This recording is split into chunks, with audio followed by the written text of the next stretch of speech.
미가 3장 1절부터 4절까지 말씀을 함께 봉독합니다.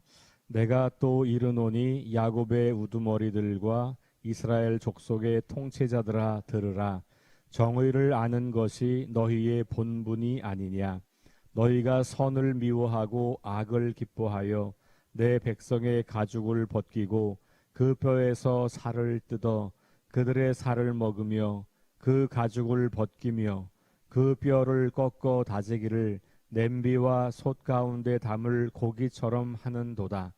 그때에 그들이 여호와께 부르짖을지라도 응답하지 아니하시고 그들의 행위가 악했던 만큼 그들 앞에 얼굴을 가리시리라. 아멘. 네, 우리 1장부터 3장은 이스라엘의 죄악상을 고발하고 그 죄에 대해서 하나님이 침묵하지 않으신다, 심판하신다는 메시지가 주를 이루고 있어요. 그 중에 어제 보았던 2장 12절과 13절은 그럼에도 불구하고 회복을 이루시는 하나님의 모습을 잠시 보았죠. 그리고 다시 3장으로 넘어와서 이젠 특별히 이스라엘 이렇게 말하지 않고 우두머리들, 지도자들이라고 구체적으로 그 당시에 리더들에게 외치는 미가의 예언의 말씀이 등장합니다. 자, 오늘 말씀 보니까 야곱의 우두머리들과 이스라엘 족속의 통치자들아 들으라 이렇게 이야기를 해요. 그런데 그 앞에 보면 내가 또 이르노니 이렇게 말하면서 1인칭 주어를 써요. 그러니까 미가가 내가 말한다 이렇게 말하는 거죠. 그 2장에 올라가 보면 6절에 보면 이런 말씀이 있어요. 2장 6절에 한번 올라가시면 그들이 말하기를 이렇게 나왔어요. 여기 그들 11절에 보면 사람이 만일 허망하게 행하며 거짓말로 이르기를, 여기 사람, 그러니까 6절에 그들 혹은 11절에 사람, 여기서 말하는 것은 거짓 예언하는 사람들이에요. 그러니까 6절에 보면 그들이 말하기를 너희는 예언하지 말라 이렇게 말하면서 미가가 말하는 예언들, 그러니까 2장 1절부터 5절까지 이야기해서 이스라엘 백성들의 죄악들을 심판하는 그런 것을 미가가 선포하죠. 3절에 그러므로 여호와의 말씀에 내가 이 족속에게 재앙을 계획, 이러면서 하나님께서 이렇게 말씀하셨다 심판을 말하니까 그들이 이르기를, 사람들이 말하기를, 야 너네 그런 예언 하지 마. 왜 하나님이 심판하신다는 그 부정적인 메시지를 전하냐, 기분 나쁘게. 그냥 괜찮다고 그래. 하나님이 우리 어떻게 살아도 괜찮으니까 괜찮다고 그래. 예배만 잘 드리면 된다 그래.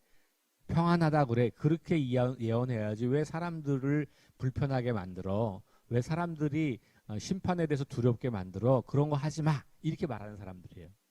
그러니까 이 예언자 시대에 거짓 예언자들도 많이 있었다는 걸 알 수 있어요. 11절에도 마찬가지예요. 사람이 만일 허망하게 행하며 거짓말로 이르기를, 이렇게 말하면서 내가 포도주와 독주에 대하여 내게 예언하리라 할 것 같으면, 여기 포도주와 독주에 대해서 말한다는 말은 평안하다라고 외친다는 말이에요. 여기 포도, 이 구약 성경에서 포도는 풍요함을 상징해요. 그러니까 포도주와 독주가 많이 난다는 것은, 야 우리 지금 이렇게 잘 먹고 잘 살고 있잖아, 풍요롭게 살잖아, 그런 거 이야기해줘야지 심판 같은 거 이야기하면 안 돼. 이런 사람들, 이런 예언자들이 있었던 거예요. 그러니까 기득권자의 비율을 맞추면서 괜찮아요, 예배만 잘 드리면 되죠, 괜찮아요, 11조만 잘하면 되죠, 괜찮아요, 때때로 제사 잘 지내면 됩니다, 평안할 겁니다, 그럼 복 주실 겁니다. 이런 예언이에요. 오늘날하고 비슷하죠. 사람들은 그걸 듣기 원하는 거예요. 근데 미가는 그거 아니다 이렇게 말하는, 그러면서 나는 이렇게 말한다, 너희는 그렇게 말하는, 그렇게 말하는 거짓 선지자가 있는데 나는 이렇게 말한다 라고 이야기하는 거예요. 3장에서 내가 또 이르노니, 내가 이렇게 말한다 이렇게 시작하는 겁니다. 그러니까 미가 선지자는 지금 그 당시에 거짓 선지자들과 대조해서 나는 이렇게 말한다 라고 이야기하는 거예요. 자, 그러면 사람들이 들을 때는 거짓 선지자의 메시지나 진짜 선지자의 메시지가 구별하기가 좀 어려워요. 왜냐하면 둘 다 그 권위를 어디에 두고 있어요? 하나님께 두고 있잖아요. 다 하나님이 말씀하시는데 이런 거야. 하나님이 내가 말씀을 받았어. 내가 음성을 들었어. 이렇게 말하는 거거든요. 그러니까 오늘날도 그게 헷갈리는 이유는 많은 성도들에게 하나님이 말씀하셨다고 이야기하니까. 심지어는 성경이 그렇게 말하고 있는 부분들도 있으니까. 그러니까 이거 그러면 어떤 걸 믿어야 돼? 이렇게 우리가 헷갈릴 수밖에 없는 거예요. 그러면 미가 당시에는 뭘로 구별했냐? 그러니까 그들도 하나님이 나에게 말씀하시기를 이렇게 선포하라고 했어. 그래서 난 평안을 선포하는 거야. 이렇게 말하는 사람과 하나님이 내게 말씀하시기를 너에게 심판하신다고 했어. 이렇게 말할 때 그 권위의 근거가 둘 다 하나님이라고 주장을 하잖아요. 그러면 뭘 보고 알아야 되냐? 메시지의 내용을 듣고 차려야 돼요. 이 메시지의 내용이 나에게 만족을 주는 메시지냐, 혹은 내 삶을 돌아보게 하는 메시지냐, 내가 듣고 싶은 메시지냐, 내가 들어야 할 메시지냐. 많은 사람들은 내가 듣고 싶은 메시지를 들어요. 성경을 읽을 때도 내가 원하는 말씀만 찾아 읽어요. 그래서 이런 예언서를 설교하면 교인들이 되게 불편해해요. 제가 예전에 있던 군인 교회들에서도 이런 예언서들을 시리즈로 설교한 한 달 동안은 교인들이 한두 주 듣다가 저한테 와서 목사님 자꾸 그런 센 얘기만 하세요. 이렇게 이야기하는 경우들이 있어요. 2주 듣고 그 얘기하는 거예요. 자기들에게 복을 빌어주지 않는다고, 평안하다고 말하지 않는다고. 몇십 년 동안 그런 이야기에 익숙해 있는 거죠. 성경은 그런 얘기밖에 없다고 생각하는, 나를 위로해 주시는 말씀, 내가 너와 함께 하겠다, 내가 너를 사랑한다, 그런 말씀이 분명히 있죠. 그리고 그것이 하나님이 우리에게 하시는 사역이기도 하죠. 그러면 우리가 그렇지 않은 본문도 똑같이 하나님 말씀으로 들을 수 있는 준비가 있어야 돼요. 나를 조금만 불편하게 하는 말씀을 하면 그거 굉장히 싫어하고 듣지 않으려고 하고, 그래서 그 말씀은 덮어버리고, 이런 경우들을 우리가 많이 보죠. 구약시대에 마찬가지였어요. 백성들이나 지도자들은 뭘 듣고 싶어요? 괜찮아, 다 괜찮아, 하나님은 너희를 사랑하셔, 위로해 주실 거야, 이런 이야기만 듣고 싶어 하는 거죠. 그러니까 잘못을 하는데도 괜찮아, 예배만 잘 드리면 돼. 불의를 행하는데도 아유, 인간이 어떻게 하나님처럼 살아, 다 그런 거지, 다 죄인인데 할 수 없지, 그래 그건 괜찮고 그냥 구원의 확신만 있으면 돼, 이렇게 이야기하는 거예요. 그게 거짓 선지자들의 특징이에요. 그러나 성경에 보면 진짜 예언자들은 백성들이 죄를 지을 때 그 죄에 대해서 단호하게 말합니다. 심지어는 자기의 목숨을 걸죠. 그래서 예언자들은 순교를 당하기도 하는 거예요. 사람들이 듣고 싶은 이야기가 아니라 사람들이 들어야 할 이야기를 들려주는 것이 예언자의 역할인 거예요. 자, 오늘 그러면서 이 지도자들에게 아주 구체적으로 말하잖아요. 지도자들, 우두머리들, 왕들, 왕족들, 똑바로 들어라 너네들. 그러면서 뭐라고 말합니까? 정의를 아는 것이 너희의 본분이다, 이렇게 말하죠. 정의를 아는 것. 제가 지난 주일날 의와 공도라는 단어를 말씀드리면서 의는 ጼ다카라는 단어였고 공도는 미슈파트라는 단어라고 했어요. 여기 정의가 미슈파트라는 단어예요. 미슈파트. 물론 여기에 있는 단어는 하미슈파트라고 해서 앞에 접두어가 하나 붙어 있습니다. 이 미슈파트라고 하는 단어, 정의라고 하는 단어가 제가 심판하다, 재판하다 이런 단어라고 했어요. 재판하다는 말이에요. 재판.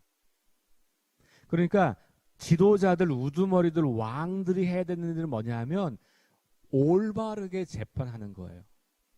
돈이나 뇌물을 받고 재판하는 게 아니라 올바르게, 그러니까 가난한 사람들이 억울하지 않게, 힘없는 사람들이 부당하게 착취당하지 않게, 힘있고 돈 있는 사람들이 자기의 권력으로 사람들을 착취하지 않도록 그들이 뇌물을 가지고 오고 그들이 돈을 가지고 오고 그들이 내 생활을 책임진다고 해도 그런 거 재판하지 않는 거.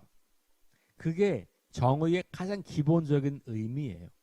자, 그런데 여러분 신명기 1장에 보면 이런 말씀이 있어요. 이 재판을 너희가 할 때 뇌물 받지 말고 해라. 근데 재판하기 어려우면 나에게 가져와라. 그런 말씀이 있어요. 그러니까 하나님이 원래 이거 하시는 분이에요. 근데 왕에게 그것을 맡기셨다는 거예요. 여러분 신명기 말씀을 보면 그런 이야기가 많이 나오는데 한번 좀 찾아볼게요. 16장 18절부터 20절. 신명기 한번 찾아보세요. 신명기 16장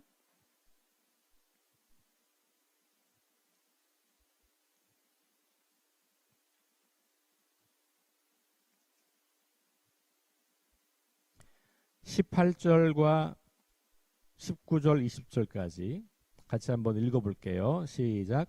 내 하나님 여호와께서 내게 주시는 각 성에서 내 지파를 따라 재판장들과 지도자들을 둘 것이요 그들은 공의로 백성을 재판할 것이니라.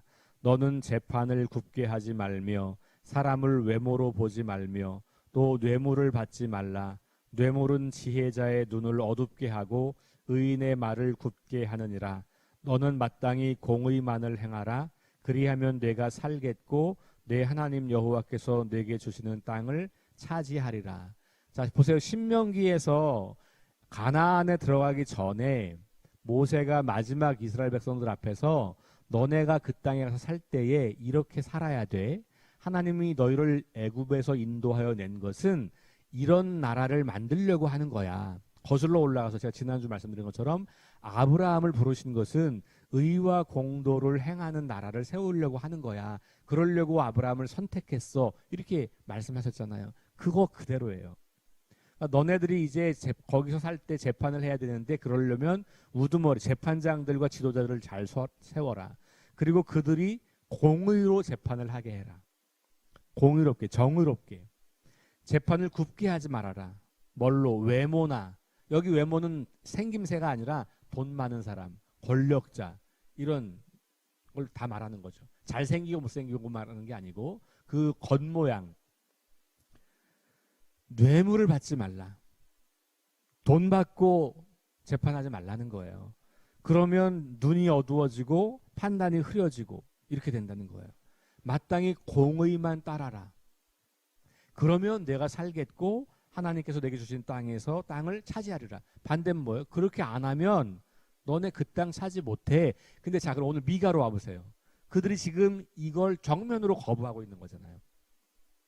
지도자들 우두머리들이 정의를 아는 게 본분인데 모세의 율법에 그렇게 되어 있는데 우리가 이 가나안 땅에 와서 살게 될 때 하나님께서 그렇게 말씀하셨는데 너희가 그거 다 잊어버렸다. 그 얘기예요. 한 군데만 더 읽어볼게요. 17장 신명기 죄송해요. 10장 더 앞으로 올라가서 신명기 10장 17절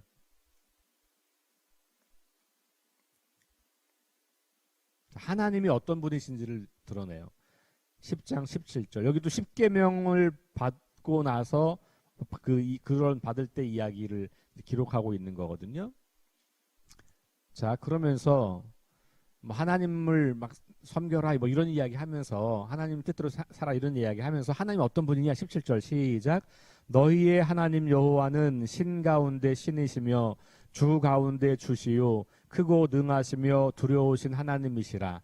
사람을 외모로 보지 아니하시며 뇌물을 받지 아니하시고 계속해서 고아와 과부를 위하여 정의를 행하시며 나그네를 사랑하여 그에게 떡과 옷을 주시나니 너희는 나그네를 사랑하라. 전에 너희도 애굽 땅에서 나그네 되었음이라.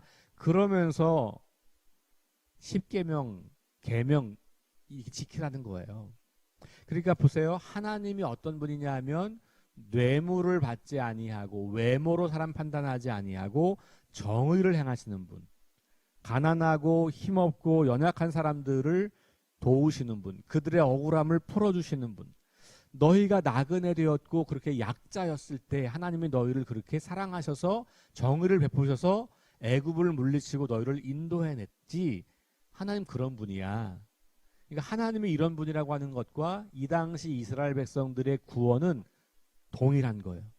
그런 하나님이니까 우리를 구원하신 거지.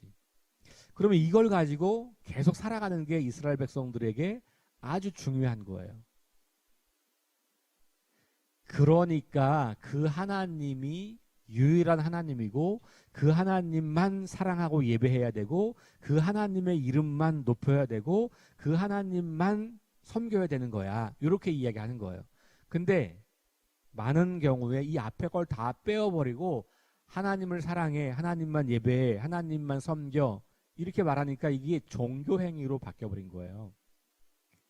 원래 하나님은 종교 행위를 하라는 게 아니에요. 뭐 하라는 거예요?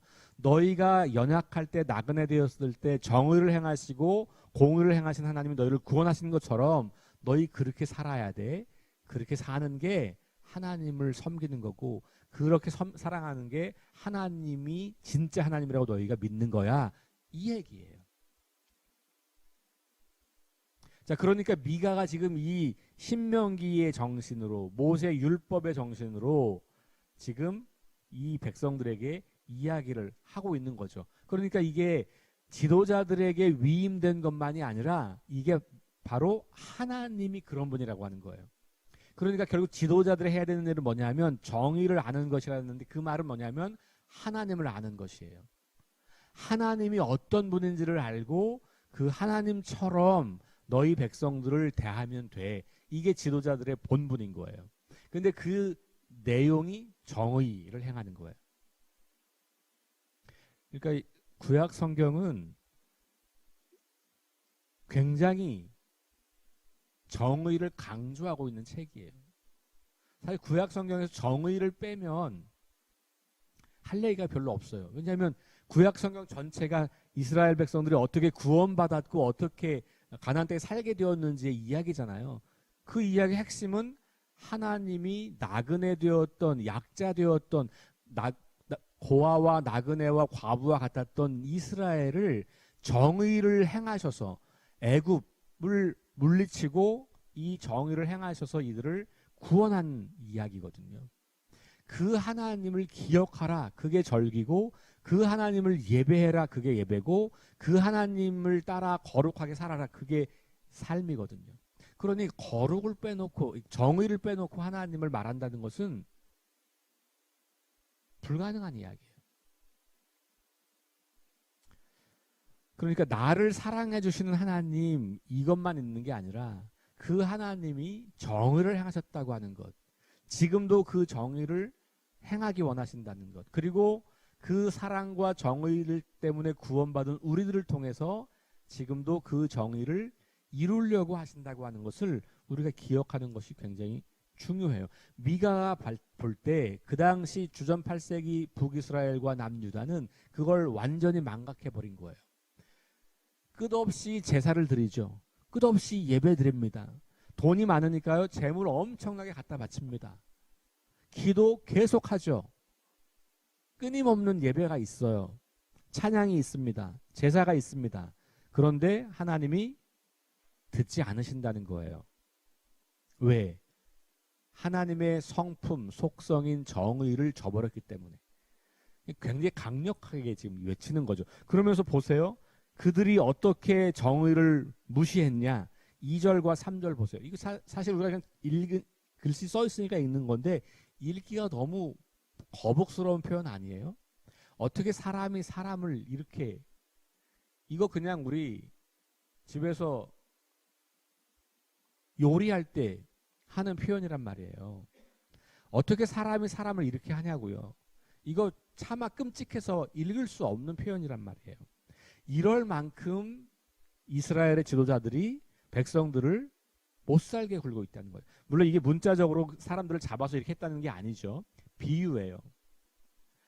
사람들이, 이 지도자들이 백성들, 가나안 사람들을 이렇게 착취하고 학대하고 괴롭게 하고 죽게 하고 있다. 그런 현실을 고발하는 거죠. 너희가 본분을 잊어버리고 막 살고 있다. 그러면서 4절을 보세요. 3절까지가 고발이고 4절이 중요한 말씀이에요. 4절은 그 죄악에 대한 심판을 이야기하는데 그 심판의 내용이 뭡니까? 4절 다시 한번 읽어볼까요? 시작. 그때에 그들이 여호와께 부르짖을지라도 응답하지 아니하시고 그들의 행위가 악했던 만큼 그들 앞에 얼굴을 가리시리라. 하나님의 심판이 뭐예요? 기도해도 응답하지 않겠다. 찬양해도 듣지 않겠다. 예배해도 받지 않겠다. 내가 너희의 죄악 때문에 너희에게서 얼굴을 가릴 거다. 너네 안 볼 거야. 여러분, 우리는 너무 오랫동안 종교 행위로 하나님을 기쁘시게 하는 것으로 알고 있었어요. 맞죠? 우리가 예배를 드릴 때는 기뻐하시죠. 근데 오늘 본문을 잘 보세요. 그럼 뭐가 같이 돼야 돼요? 예배 안에? 우리의 삶이 하나님의 성품처럼 정의로운 삶이 따라오면서 드리는 예배를 하나님 받으신다는 거지, 그거 없는데 예배만 드리면서 우리의 죄악을 우리 이거 잘못했는데 용서해 주세요 라고만 끊임없이 하면서 하는 거, 돌이키지 않으면서 말로만 회개하고 기도할 때만 회개하고 예배할 때만 참회하는 거, 하나님 그거 역겨워하신다는 거죠. 미가는 그런 표현 안 했지만 이사야나 아모스 보면 역겨워하신다, 지겹다 이런 표현 쓰죠. 지겹다. 너네 예배? 아유 지겨워. 꼴도 보기 싫어. 나 눈을 가리고 너네 안 볼 거야. 이렇게 표현하시거든요. 미가 똑같습니다. 하나님께서 응답하지 않겠다는 거예요. 너희의 예배에 대해서 내가 반응하지 않겠다는 거죠. 그러니 우리 그리스도인들은 예배하는 사람인데, 이 예배는 종교 행위만이 예배가 아니라 우리의 일상의 삶이 예배의 연장인 거예요. 그러니까 일상의 삶은 없고 그냥 그때는 내 마음대로 살다가, 사람들 무시하고 살다가, 사람들 맨날 모여서 험담하고 욕하고 뭐 이렇게 하고 살다가 주일날 와가지고는 막 찬양하고 기도하고, 하나님이 그거 가증스럽게 여긴다는 거예요. 그 경고를 지금 하고 있는 겁니다. 물론 이제 이 당시에는 주로 리더들, 지도자들에게 한 거예요. 그러나 오늘 우리가 다 어느 정도 리더십을 발휘하는 사람들이에요. 아니 뭐 나는 그러면 목회자 아니니까, 나는 뭐 이 관료가 아니니까 이렇게 말할 수가 없어요. 우리 여러분들이 속해 있는 모든 자리에서 우리는 다 나름대로의 리더의 역할을 감당하고 사는 거죠. 집에서 자녀들도 있는 거니까. 그렇다면 우리가 어떻게 이 땅에서 살아야 우리의 예배, 우리의 종교 행위의 예배를 하나님이 받으시겠냐? 그것은 우리가 하나님이 정의의 하나님이신 것을 분명히 알고, 그 하나님이 정의롭게 행하셔서 우리를 구원하셨다는 것을 알고 우리도 그 정의를 따라 살아가는 것. 정의를 아는 것, 다시 말하면 하나님을 아는 것, 그리고 그 하나님이 우리에게 요구하시는 삶을 살아가면서 그런 삶을 모아서 하나님께 예배하는 것. 그렇게 살다가 넘어지고 실패하고, 그렇게 살다가 고통당하고, 그렇게 살다가 괴로움을 당하고, 그런 걸 가지고 주님 앞에 오는 거예요. 그렇게 살면서 열매 맺었던 그 하나님 나라의 아름다움과, 그렇게 살기 때문에 사람들이 일으켜 세워졌고, 그렇게 살기 때문에 사람들이 하나님 나라를 보게 됐고, 그 열매를 가지고 와서 하나님께 감사를 드리는 거죠. 그것이 우리의 진짜 예배다라고 하는 것을 오늘 미가는 우리에게 강력하게 들려주고 있는 겁니다. 정의를 본분으로 삼고 하나님을 기쁘시게 하는 예배자가 되는 저와 여러분 될 수 있기를 주의 이름으로 축원합니다. 기도하겠습니다. 하나님, 오늘 미가의 강력한 메시지를 듣습니다. 정의를 아는 것이 지도자들의 본분이라고 했습니다. 그리고 그 정의는 하나님의 성품과 행하심으로부터 나온 것임을 우리가 또 보았습니다. 그러므로 정의를 아는 것이 본분이라고 하는 말은 하나님이 누구신지 아는 것이 본분이고, 그 하나님이 행하신 그 일, 하나님의 그 성품을 따라서 우리도 살아가는 것이 우리의 본분이라고 하는 것을 말하고 있음을 기억합니다. 우리 일상의 삶이 하나님의 이 정의로우심, 하나님께서 우리를 통해서 이루시려고 하는 그 정의를 기억하고 그것에 반응하며 순종하며 살아가는 우리가 될 수 있도록 인도하여 주옵소서. 불의한 이 시대에 우리 석교 공동체가 정의를 실현하는 그런 거룩한 공동체가 될 수 있도록 우리를 붙잡아 주옵소서. 예수님 이름으로 기도합니다. 아멘. 우리 함께 합심해서 기도합니다. 성령의 능력으로 하나님 나라를 증언하고 살아내게 하소서. 하나님 말씀이 기준이 되게 하소서. 질병과 연약함으로 고통당하는 사람들을 치유하여 주소서. 전쟁과 자연재해와 가난과 억압으로 고통당하는 지구촌 이웃들에게 은혜를 베푸소서. 지금 또 우리 이스라엘 땅에서 전쟁이 시작되고 또 어느 땅에선가 또 지진이 일어나서 아프가니스탄에서 2,000명 이상이 또 사망하고 이런 일들이 끊임없이 벌어지고 있는 깨어진 세상을 살고 있습니다. 우리 그곳까지 우리가 갈 수는 없지만 기도하면서 이 아픔에 동참하면 좋겠습니다. 그리고 마지막 다음 세대에게 하나님 나라 복음을 전수하는 일을 위해서 우리 함께 합심해서 기도하시고 개인 기도하고 돌아갑니다.